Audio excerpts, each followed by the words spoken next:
এবার সকলেই টের পাচ্ছেন কাকে বলে গরম। গরমবাবু যেন সারা বাংলা জুড়ে নিজের মেজাজে আকাশ থেকে সব মেঘকে সরিয়ে দিয়ে একাই বাংলার ওপর দাদাগিরি করছে, যা সত্যি অসহ্য হয়ে উঠেছে। কিন্তু কোনোভাবেই কোনো রেহাই মেলার উপায় হাতের নাগালে আসছে না। হিন্দু ধর্মের মানুষজনেরা তো বৃষ্টির কামনায় নানাভাবে ঈশ্বর ভজনায় মেতে থাকলেও কোনো লাভই হচ্ছে না। বাংলার ভেতরটা যেন গরম কড়াই হয়ে উঠেছে। ফলে এবার গরম থেকে রেহাই পেতে বৃষ্টির আশায় নামাজ পড়ার মধ্য দিয়ে আল্লাহর কাছে প্রার্থনায় মেতেছেন মুসলিম সম্প্রদায়ের মানুষজন নদিয়া থানাপাড়ার থানার পণ্ডিতপুর মাদ্রাসায়। কেননা একটানা তীব্র দাবদাহে শুকিয়ে যাচ্ছে চাষের মাঠ, আর সেই মাঠ এখন যেন কাঠফাটা হয়ে রোদে ফেটে চৌচির হয়ে যাচ্ছে।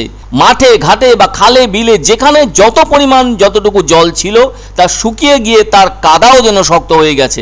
এছাড়াও বাংলার মানুষের চিরকালীন জল কষ্টের যে চেনা ছবি সেটা এবারও প্রশস্ত হয়েছে, কেননা নেই টিউবওয়েলের জল। ফলে কিভাবে এই গরম অবস্থার হাত থেকে বাঁচতে চেষ্টা মেটাবেন তারা? এ যেন কোনো ভালো লাগা নয়, শুধু জল না পাওয়ার হাহাকার।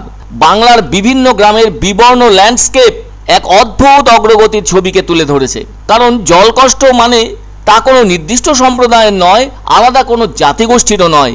এই যন্ত্রণা যেন গ্রাম বাংলার সমস্ত মানুষের, এর হাত থেকে যেন নিস্তার মিলছে না কারোরই। সেই কবে থেকে শুরু হয়েছে তাপপ্রবাহ, যেন দমছেই না। জল ভরা মেঘগুলো কোথায় যেন পালিয়ে গেছে জানা নেই কারো। কে তাদের বাংলার আকাশ থেকে ছিনতাই করে নিয়ে গিয়েছে সেসবও জানা নেই কারো। কিভাবে পাওয়া যাবে সেই মেঘকে? আব্বাস উদ্দিনের সেই গানের কলি মনে পড়ছে, আল্লাহ মেঘ দে পানি দে ছায়া দে রে তুই। আগেকার মানুষজন একটা অদ্ভুত সংস্কার মানতেন চাতক পাখির আকাশে উড়ে উড়ে চিৎকার করার বিষয়টি নিয়ে। সেই পাখি নাকি গরম থেকে বাঁচতে বৃষ্টির আশায় ফটিক জল বলে আকাশে উড়ে বেড়াতো।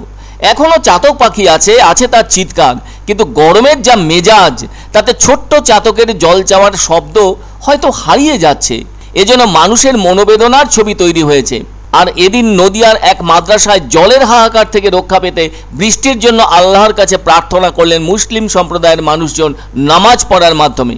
কয়েকশো মানুষ ওই প্রার্থনায় অংশও নেন, আর ওই প্রার্থনার ভেতর দিয়ে যেন ভেসে আসছে কান্নার সুর। আল্লাহর কাছে তাদের প্রশ্ন, কবে এই দাবদাহ থেকে মুক্তি পাবেন তারা? হে আল্লাহ, বৃষ্টি দাও, জীবন বাঁচাও।